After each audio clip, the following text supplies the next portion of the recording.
Subscribe to our channel by clicking the subscribe button. Click the bell button and enjoy the latest uploads from our channel. Hello everyone, स्वागत है आप सभी का हमारे YouTube channel success thunder पे। तो आज देखिए फ्रेंड्स, हम लोग ये 7% की एक पजल को सॉल्व करेंगे। ये जो है ब्लड रिलेशन की पजल है। तो आई होप कि आप लोग जो है कि जानते ही होंगे कि ब्लड रिलेशन की पजल में लोगों को काफ़ी ज़्यादा प्रॉब्लम होती है। तो आइए हम लोग आज एक ब्लड रिलेशन की पजल ही सॉल्व करते हैं। सबसे पहले ये क्वेश्चन रहा जो कि मैं आपको हिंदी में शो कर दे रही हूँ। इसके बाद सेम क्वेश्चन मैं आपको इंग्लिश में भी शो करूँगी। क्वेश्चन को खुद से सॉल्व एक बार ज़रूर करिए फ्रेंड्स, और बताइए कितने समय में आपने सॉल्व किया।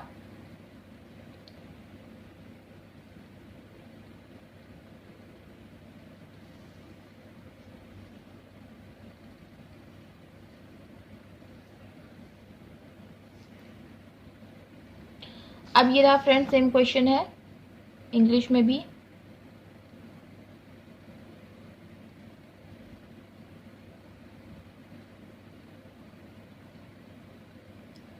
आई होप कि अब तक आप लोगों ने स्क्रीनशॉट लेके सॉल्व कर लिया होगा एक बारी खुद से।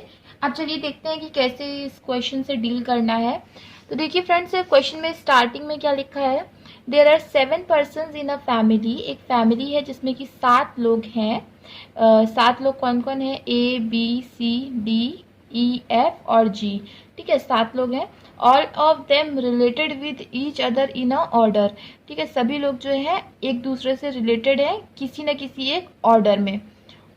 मतलब सातों के जो फैमिली मेंबर है, सातों के सातों वो किसी न किसी रिलेशन से एक दूसरे से बंधे हुए, एक दूसरे से रिलेटेड है। ठीक है, also each person has a different age. आगे लिखा है कि ऑल्सो उन सभी की जो है अलग अलग एज है। The information is given age, आगे उसके बाद इंफॉर्मेशन दी हुई है। A is older than B but younger than E. ठीक है, ए जो है वो बी से बड़ा है मगर ई से छोटा है। ए क्या है, बी से बड़ा है मगर ए क्या है, ई से छोटा है। ठीक है, तो A is older than B but younger than E. The third oldest person in the family is 38 years old. Also देखो, यहाँ पे हम लोगों को दो तरीके से इस अरेंजमेंट को हमें अरेंज करना है। पहला उनकी एज के हिसाब से, दूसरा कि उन लोगों के रिलेशन के हिसाब से। तो चलिए फ्रेंड्स देखिए क्या बोला, थर्ड ओल्डेस्ट पर्सन जो होगा उस फैमिली में उसकी एज होगी 38 वर्ष। ठीक है, देखिए टोटल कितने मेंबर्स हैं, 7 है। तो 1 2 3 4 5 6 7।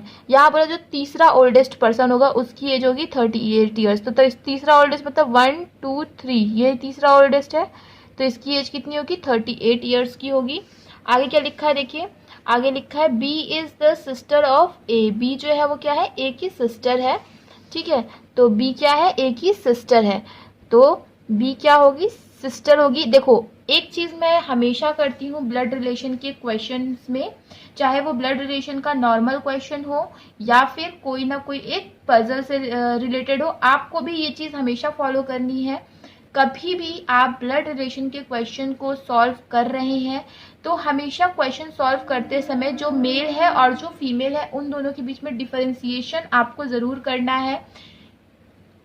डिफरेंशिएशन इन द सेंस कि उन दोनों में कौन सा मेल है कौन सा फीमेल है, ये आपको ज़रूर कुछ ना कुछ साइन लगा के या फिर आप स्मॉल एम स्मॉल एफ इस तरीके से, मतलब कुछ भी करके आप ये ज़रूर उसमें अलग कर दो कि कौन मेल है कौन फीमेल है, ताकि जब आप क्वेश्चन को सॉल्व करो तो ये समझ में आए कि कौन सा मेल है एंड कौन सा फीमेल है। राइट, तो देखिए मैं क्या करती हूँ फ्रेंड्स, जो भी मेल होता है उसके लिए मैं प्लस का साइन लगा देती हूँ, जो फीमेल होती है उसके लिए मैं माइनस का साइन लगा देती हूँ।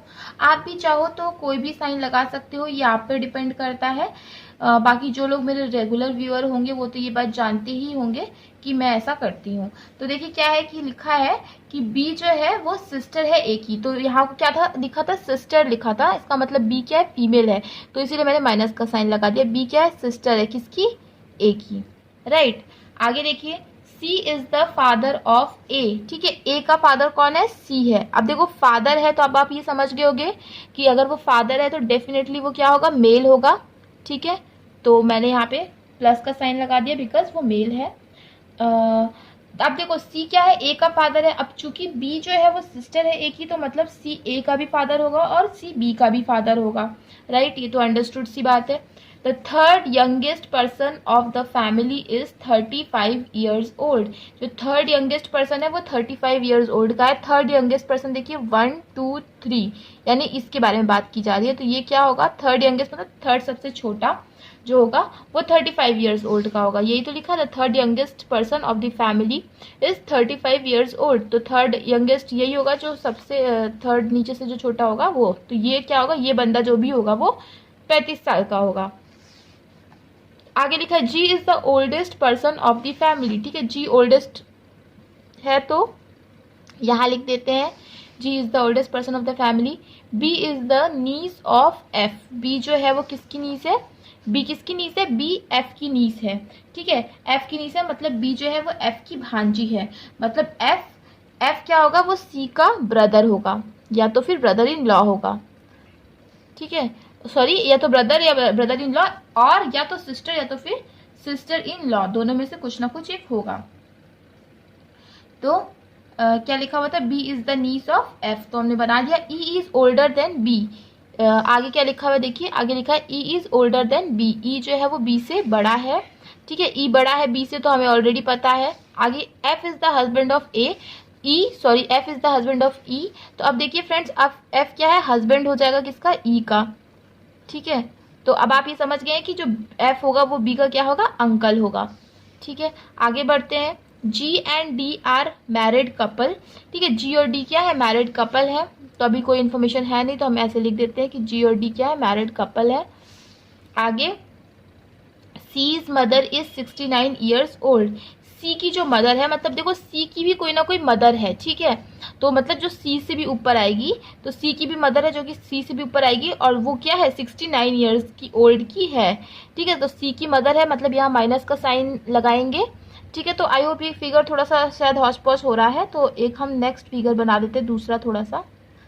ठीक है, एक का फादर कौन था, सी, और एफ एंड ई क्या थे, मैरिड कपल थे, और सी की भी एक मदर थी जो कि कितनी ईयर्स की थी, 69 ईयर्स की थी। तो देखिए यही फिगर फ्रेंड्स हमने फिर से बना लिया थोड़ा सा साफ साफ।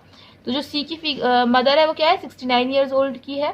सी इज यंगर देन एफ। सी जो है वो एफ से यंगर है। ठीक है, एफ से यंगर कौन है, C. C is younger the oldest person of the family is male member. जो ओल्डेस्ट पर्सन है फैमिली का वो कोई ना कोई मेल मेंबर है। अब देखो 38 से ऊपर ही आएगी डेफिनेटली 69 वाली, मतलब सी की जो मदर है वो डेफिनेटली 38 से ऊपर ही आएगी। बट अब आप ये समझ जाओ कि वो सबसे ऊपर नहीं आएगी। क्यों, क्योंकि जो भी हेड है, जो भी सबसे बड़ा पर्सन है, ओल्डेस्ट पर्सन है, वो मेल मेंबर है। अब चूंकि हमें पता है कि जो सी की जो मदर होगी वो डेफिनेटली फीमेल मेंबर होगी, तो इसका मतलब 69 ईयर्स वाला पर्सन यहाँ पे आएगा। ठीक, एज के हिसाब से अगर आप कैटेगराइज कर रहे हो तो। ठीक है, oldest person of the family is male member. C is not 35 years old. C जो है वो 35 ईयर्स ओल्ड की नहीं है। अब यहाँ से फ्रेंड्स हमारा क्वेश्चन खत्म होता है। अब हमें इतनी सी इन्फॉर्मेशन से हमें क्वेश्चन को सही से निकालना है। देखिए सबसे पहले कितने पर्सन थे फैमिली में, 7 थे। तो देखिए कितने हमने अरेंज कर लिए, 1 2 3 4 5। अब केवल 6 और 7 बचे हैं, जो हमें पता है कौन है, जी और डी है, और वो दोनों क्या है, और जी क्योंकि सबसे ओल्डेस्ट मेंबर है तो डेफिनेटली यहीं पे आएगा, और क्योंकि जी और डी कपल है तो जी मेल है तो डी क्या होगी, फीमेल हो जाएगी, वही जो कि 69 ईयर्स ओल्ड की थी। ठीक है, ये हो गया। ये वाला देखिए हमने अरेंज कर लिया फ्रेंड्स, जी और डी को। अब देखिए सातों के सातों मेंबर्स अरेंज हो गए, मतलब हमारा फैमिली ट्री कंप्लीट है। अब देखिए क्या है, अब ये था कि देखो अब आप ये तो समझ गए होंगे कि ए और बी क्योंकि सबसे छोटे हैं तो डेफिनेटली ए और बी तो यहीं आएंगे, लेकिन ए के नीचे आना है बी को, ए के नीचे आना है बी को, तो मतलब ए यहाँ आ जाएगा और बी यहाँ आ जाएगा। ए बी हमारा फिक्स हो गया। अब हम आते हैं फर्स्ट जनरेशन में, तो फर्स्ट जनरेशन के जी और डी भी हमारे फिक्स हो गए। अब हमारा है बचा सेकेंड जनरेशन, जिसमें है सी एफ और ई। अब देखो एफ के नीचे आएगा सी, ठीक है, एफ के नीचे आएगा सी, लेकिन सी यहाँ नहीं आएगा, हमें पता है क्योंकि सी 35 ईयर्स ओल्ड का नहीं है। अब आप सी को यहाँ पे भी नहीं लिख सकते, क्यों, क्योंकि अगर आपने सी को यहाँ लिखा तो ऊपर कहीं ना कहीं एफ को लिखना पड़ेगा, पर एफ को ऊपर लिखने के लिए तो जगह है नहीं, तो डेफिनेटली अब एक ही जगह बचेगी, सी यहाँ पे आ जाए, एफ यहाँ पे आ जाए।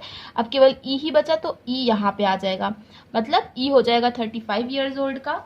ठीक है। और जी हो जाएगा सबसे एल्डेस्ट मेंबर हो जाएगा, ओल्डेस्ट मेंबर हो जाएगा, और डी हो गया 16, डी हो गई मतलब डी हो गई 69 ईयर्स की। और ये देखिए हमारा सारा का सारा फैमिली ट्री भी कंप्लीट हो गया और उनकी जो एजेस है रिस्पेक्टिवली, जो उनकी जो एजेस है वो भी कंप्लीट हो गई।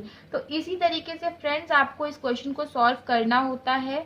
इस टाइप के क्वेश्चंस डेफिनेटली आप मेंस की एग्जामिनेशन में, क्लर्क के मेंस के एग्जाम में एक्सपेक्ट कर सकते हो। ब्लड रिलेशन से रिलेटेड इस टाइप के क्वेश्चंस आपके आ सकते हैं। So be ready for the challenges. और बहुत ज़्यादा टफ नहीं है, इजी है, इजीली आप सॉल्व कर सकते थे इसको, 3-4 मिनट में इजीली आप सॉल्व कर सकते हो। अब इसी से रिलेटेड बंच में क्वेश्चंस आएंगे जो कि आपको सॉल्व करने हैं, बहुत ज़्यादा टफ नहीं आएंगे। अगर आपका ये ट्री बन गया है, ये आपने अरेंजमेंट बना लिया है, तो क्वेश्चंस तो आप इजीली आंसर कर दोगे। तो आई होप कि आपको आज का सेशन क्लियर हुआ होगा, चीज़ें क्लियर हो गई होंगी। चीज़ें क्लियर है, सेशन क्लियर है, तो एक बार वीडियो को लाइक कर दीजिएगा, शेयर कर दीजिएगा, और अगर चैनल पे पहली बार आए हैं तो चैनल को सब्सक्राइब करना मत भूलिएगा। मिलते हैं अपने नेक्स्ट वीडियो में। Thank you so much for watching.